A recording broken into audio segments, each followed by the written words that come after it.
Welcome to the New York State PTA 2020 conference. Our workshop is How to Rally for Kids. My name is Roberto Rios. I'm the New York State PTA Leadership Development Coordinator, and I'm joined by Sally Pinto, Westchester East Putnam Region Associate Director for the South. We are also both Yonkers Council of PTA's past presidents.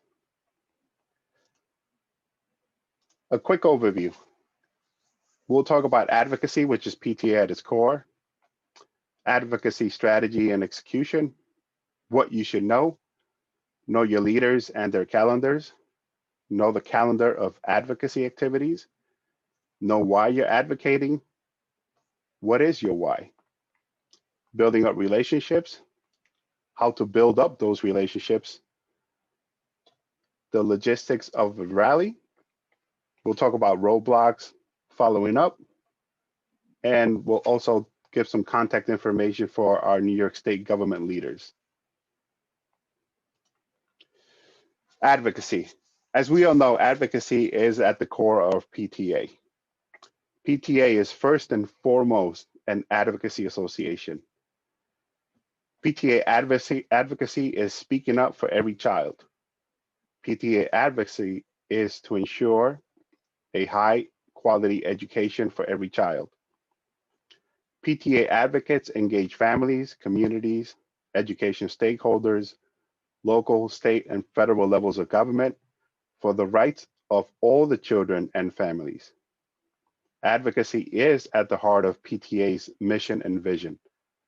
Taking action provides both parents and PTA leaders with the resources to become more involved in their community at home and their community across the nation. Who is the PTA advocate? We all are PTA advocates. You are a PTA advocate. When we talk about strategy and execution, we talk about establishing an advocacy foundation. As with any building, a strong foundation builds up. So make sure you convene your advocacy committee. Take a look at your bylaws and your procedures and make sure your committees are defined. And within that advocacy committee, prepare your plan of work. Formulate your strategy. Prepare your list of key topics and targets, issues and concerns that you'll advocate for.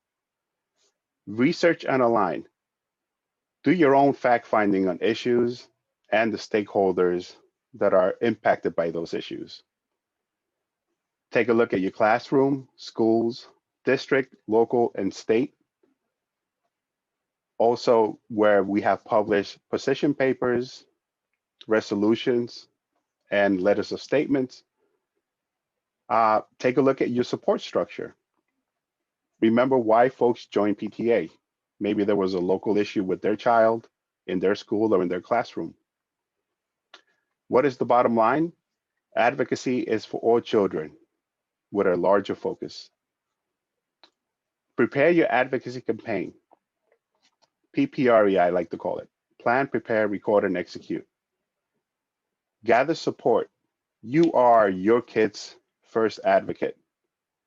You may have already been started doing this when we talk about sports, music, and some programs that will possibly cut in your school and you advocated for. If your child has an IEP and you were looking for schools that provide the programs that are necessary, you started your first advocacy. How did it start for you? Prepare for a big event. We'll talk a little bit later about specifics for a rally, but remember, a rally is just one part of advocacy.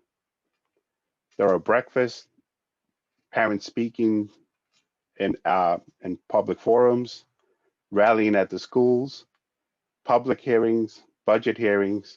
So advocacy is an effort that is all year around. What you should know. Socrates noted, you don't know what you don't know. But what we know, and what we should know is who your leaders are. Make sure that you're forming long-term collaboration and relationships with them. Know their timelines and calendars, when they're in session, when they're not in session, and know why you're advocating and align with your New York State PTA. Again, reference any resolutions that are there or any positions that the PTA has taken.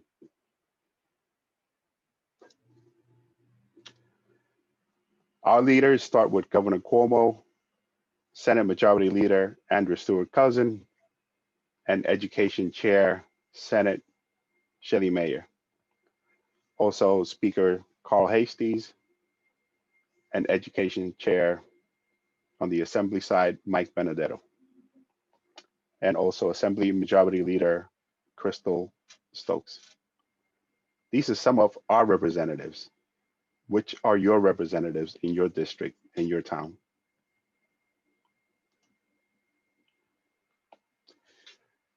Also, I'm sorry. Also make sure you know their calendars.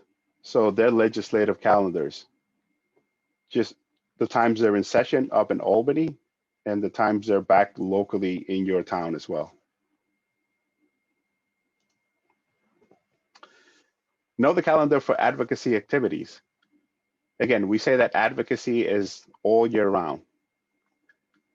So make sure you connect with your legislators on social media, learn the names of their staffs, their appointment schedules.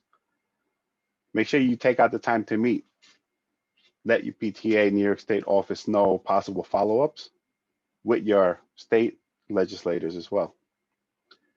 Determine the key advocacy issues and committees or budget requirements so that you can create an action plan for your advocacy efforts. In October, for example, start planning for your local spring and advocacy legislation event. And typically it happens in February. Join and attend the New York State PTA Legislation Summit and Lobby Day up in Albany. Email your PTA budget and legislators or write personal notes and make sure you take action on the New York State PTA Action Center on key state issues and on the budget itself. That's also very important. Make sure that you know your budget calendar as part of your advocacy. Know why you're advocating.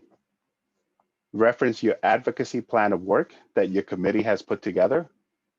Take a look at the strategy, your goals, and your targets. What are you trying to resolve? Within what timeline? Is this something local for your school, local for your district? Take a look at position papers that have been published, resolutions, testimony, letters. Communicate with board education officials, your superintendent, and align on advocacy issues. Many times you're fighting for the same goals, whether it's more support structures for the schools, psychologists, social workers, sports, or its budget or funding that is needed. Gather input from all stakeholders and their concerns. Is special ed a main concern? Mental health. Also take a look at the special needs in your rural and urban areas. Take a look at education equity gaps and also social and economic gaps that exist in your regions and districts. Funding support is always key. Know when your budgets are proposed and adopted. Know when public budget hearings take place so you can go and advocate for more education funding as needed. Take a look at the foundation aid formula and see how that's impacting your school and your district, your budgets that are approved by the city or by your boards. Take a look at any program cuts that have impacted your school and your children. Special needs funding, sports, music, and arts, as we know, those are the main ones to actually get cut. Mental health, equity and diversity, and other areas not covered. I'll turn it over to Sally Pinto. Thank you, Rob. So after building that foundation on the why for your advocating, you need to build up the relationships as well along the way.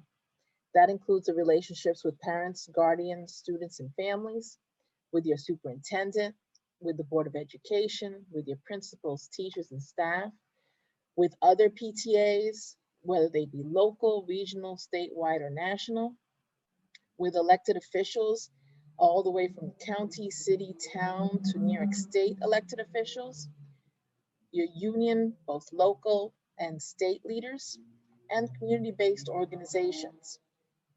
As Vince Lombardi said, individual commitment to a group effort, that is what makes a team work, a company work, a society work, a civilization work.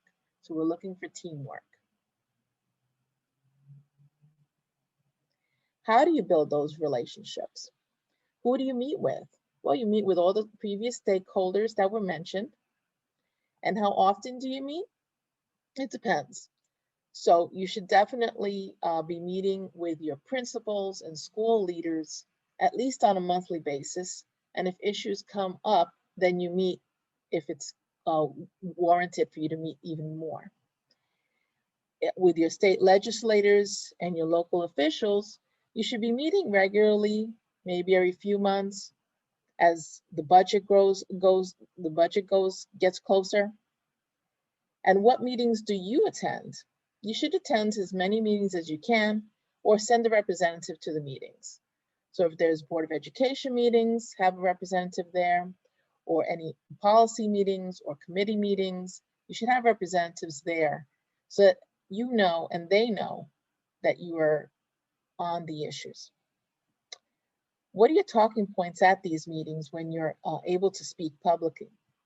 Again, it's all based on what Rob had mentioned. All that effort on the advocacy committee, as far as what the issues and concerns of all the stakeholders, those are your main foundation for talking points. And as always, continue to inform parents and guardians of the current issues and concerns. Now the logistics of a rally. As you can see on the right-hand side of the screen, there are all these folks on the $1 Million Staircase at the Capitol.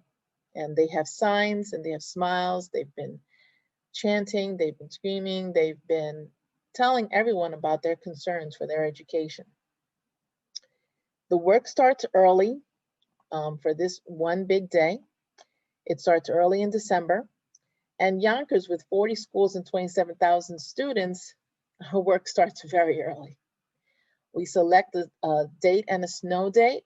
And as Rob said, we look at all the calendars and we collaborate on those calendars with all the stakeholders.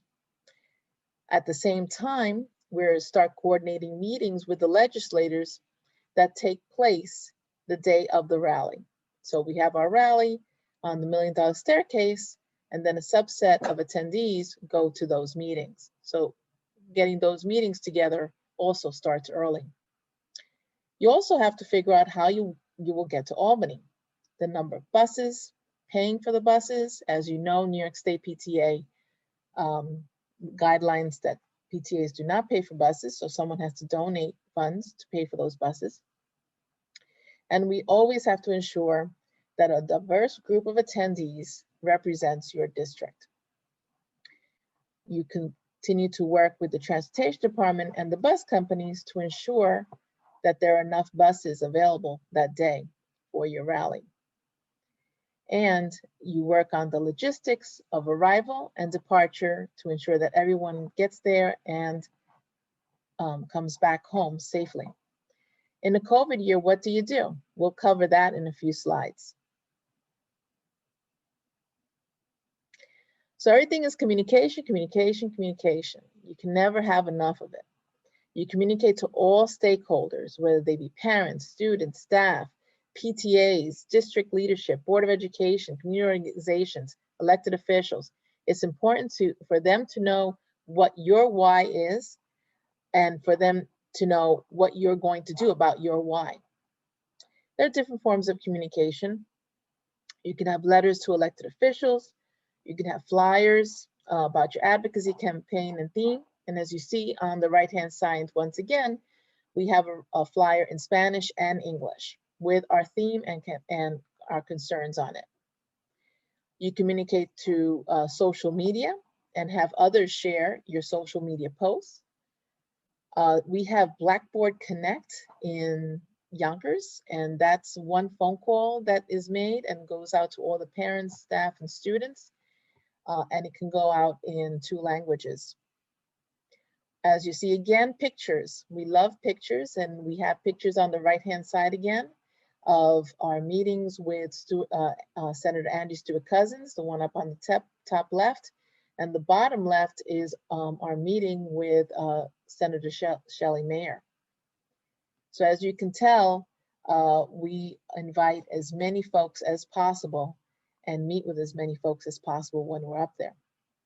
We also create videos, and the videos can be done by students so that they can share their concerns, and you can share those videos once completed with the elected officials, with all the stakeholders.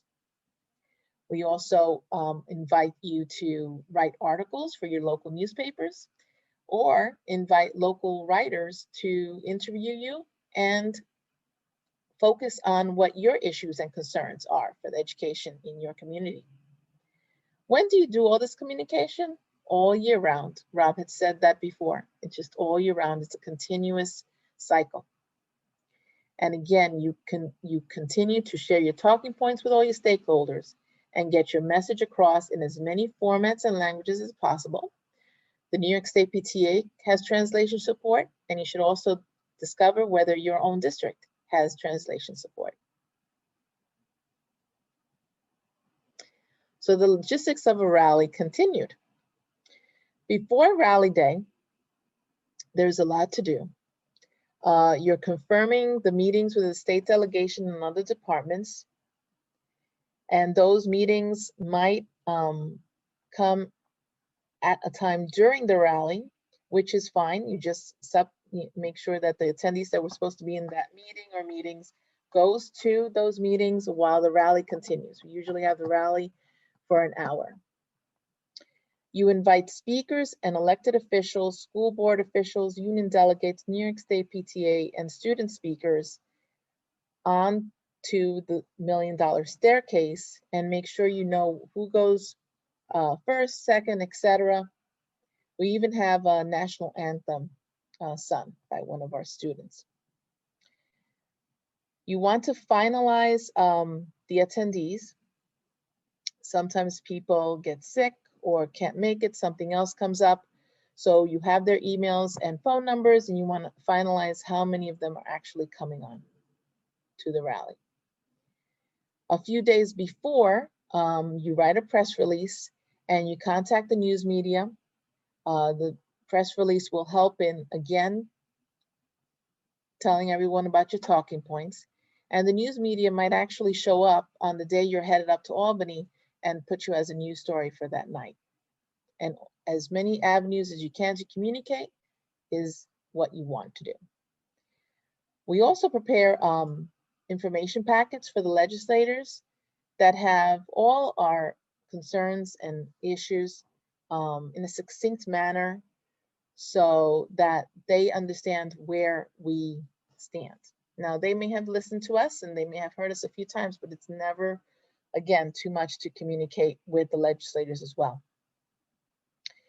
We provide breakfast and lunch to the students for the rally bus, and the breakfast is donated. So we look for donations and we make sure we order enough breakfast. And for the lunch, we work with the Board of Education, Food Services, and the schools to make sure that each child gets a lunch. They're entitled to that, so we make sure that they actually get the lunch with them on the bus. We communicate constantly with the New York State PTA and all the participants so that everyone knows what's going to happen, when it's going to happen, and how it's going to happen. Now, the day of the rally, the big day, comes, and we're still communicating with the transportation department and the drivers to make sure they get to the schools on time. Like we said, we're a district with 40 schools and 27,000 students. So the buses are throughout the city. So we have to ensure that the buses get to the starting points on time and that they are on their way safely. Now, the logistics for the attendees on the bus, we make sure that there are bus captains on each bus and that they have the parking permits for Albany, and also a list of attendees so that they know who's supposed to be on the bus. We also make sure that all those donations that we got for breakfast and also all the food that the Board of Education supplied for the students for lunches is delivered to those buses. So that's where we look for volunteers to do that with us. On the way up to Albany, it is a couple of hours drive for us. So we review the rally theme with all the attendees. We prepare signs, we do chants. So we make it fun on the bus. That's the best thing you can do to make it a fun ride up. And at the same time, we're communicating with New York State PTA because we usually have buses leaving from different locations throughout the city, and they will not all arrive at the same time. So we're communicating with New York State PTA so they know when we're about to get to Albany.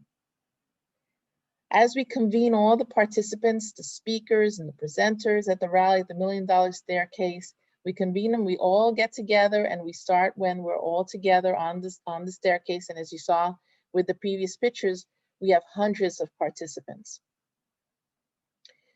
Once the rally is over, that the chanting, the speeches from the delegation, the legislators, the Board of Education, the students especially, they go first.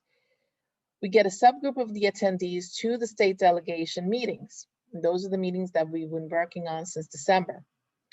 And we have the students and the parents and all the stakeholders speak with the legislators, speak about their concerns. So this is an open session where they really get to speak their minds with the legislators, and the legislators actually get to respond as well. We take photos throughout. That's how we have all these photos here. We have videos and we post it on social media, and we encourage folks back home to share and repost. At the end of the rally, we ensure that all the students and attendees arrive safely back to the district. That's the most important thing, safely going and safety coming back, and that they have a fun day and advocate day that they really enjoyed standing up for themselves. So roadblock, how would we do it now with COVID? Now the issues haven't changed. If anything, the gaps are made more visible. As we've seen with COVID, technology may be an issue, connectivity may be an issue, and that's always been there, but now it becomes even more visible. So you still keep fighting for whatever impacts your district, and you still use email, you still use letters and fax and calls to make your voices heard. You may want to consider doing virtual rally days over Zoom or whatever platform is used by your district. Students can still produce their own videos and post on social media and send to elected officials. So as you see, some of these things still happen. They're still good to keep going. However, now you have CDC guidelines, which you should always follow. You can gather your kids in an auditorium to rally, or even have the elected officials go to your school auditoriums. Ask New York State PTA to join and support your efforts. That's what they're there for, to support all the PTAs. And if New York State PTA Lobby Day goes virtual, that is a great opportunity to take part and advocate with your representatives, because every voice counts. So now we go to Rob for following up. Thank you, Sally. Good communication, good information. Following up, okay, so communicate with the community of what happened at the rally. So you came back home and you're ready. So what you want to do is you want to communicate to your PTA board, to your parents, to the community members of the discussions that took place up in the rally, the discussions with the legislators, with the elected officials, and with some of the department offices up in Albany, and then what their conditions were, you know, what any resolutions or what their responses were to any of the issues that you've brought up, whether it's mental health or additional funding that's needed for your community or for your schools and your districts. So you want to make sure that you bring all that information back. Your work is still not done. Next thing is continue working with all the stakeholders. So for example, until the New York State budget is passed and until your local budget is adopted or voted on, you still want to make sure that these issues are in the forefront. You still need the funding. You still need, you're still trying to address the concerns of your advocacy efforts. These are your elected officials. Hold them accountable for the needs of your districts, the needs for your children, right? And that's what we're there for. We're there to advocate for that. This is a list of the government office, New York government for our state leaders. So here's the information for the governor's office, their email, their address, how to get in touch with them, our Senate leadership, and our Assembly leadership. Again, make your own list of your district and who your representatives are for your district so that you know who to contact, and then start building, like Sally mentioned, that communication with your legislators so that you can start scheduling some of these meetings ahead of time.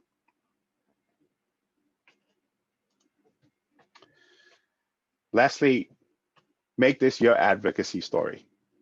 Again, we're all advocates at heart from PTA, so you're free to use this presentation as your guide and follow through with your advocacy efforts with your advocacy committee and your plan of work and your strategy for the year. You can also visit the New York State PTA website under advocacy, and there's a wealth of information on current issues, position papers, and resolutions that you can advocate for as well. Once again, we thank you for all you do. Advocacy is a PTA, it's PTA at its core, and it's a year-round effort. Like Dr. Martin Luther King said, our lives begin to end the day we become silent about things that matter. Our children matter, and we're PTA advocates, and we'll continue to do the right thing and continue advocating for them. Thank you for everything you do. Have a great day.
Can we put our hands together for this incredible PTA? Yeah! And then, can we put our hands together for our students? Yeah!